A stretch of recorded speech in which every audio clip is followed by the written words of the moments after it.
अपना प्रिंटर है, इसका मॉडल नंबर है HP M1005MF। इसके अंदर कार्ट्रिज कैसे निकाल के लगाते हैं मैं आपको बताता हूँ। आपको एक साइड में ऐसा बटन दिया होता है, आप जिसे प्रेस करोगे तो आपका प्रिंटर यहाँ से उठ जाएगा। ठीक है, आपको हल्का सा इसको ऊपर कर देना है, ऐसे दबा के। आपका प्रिंटर उठ गया। इससे पहले आपको यहाँ से अपना पावर केबल निकाल देनी है प्रिंटर की, नहीं तो आपको यहाँ पर शॉर्ट सर्किट हो सकता है, प्रिंटर यहाँ पर डैमेज हो सकता है या प्रिंटर बंद भी हो सकता है।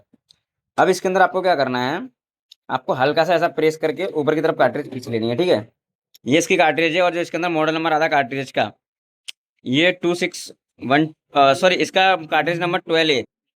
इस प्रिंटर में 12A कार्ट्रिज आती है। जब आप इसको लगाना हो तो आपको इस तरीके से कार्ट्रिज पकड़नी है, आपको इस तरीके से यहाँ पर रखनी है। इसको रखने के बाद आपको यूँ प्रेस कर देनी है। प्रेस करने के बाद आपको ऐसे धीरे दबा देना है। अब इस तरीके से आप अपने प्रिंटर में कार्ट्रिज लगा सकते हैं। और ये जनसेवा केंद्र, ये मिस्टर ये अनिल भाई का है। आप यहाँ पर कभी आओ तो टंकी नगर चौराहे पे विजिट कर सकते हो। इस तरीके से आप अपने प्रिंटर में कार्ट्रिज लगा सकते हैं। अगर वीडियो अच्छी लगे तो वीडियो को लाइक करना, शेयर करना। अगर चैनल पर नहीं हो तो चैनल को भी सब्सक्राइब जरूर करना।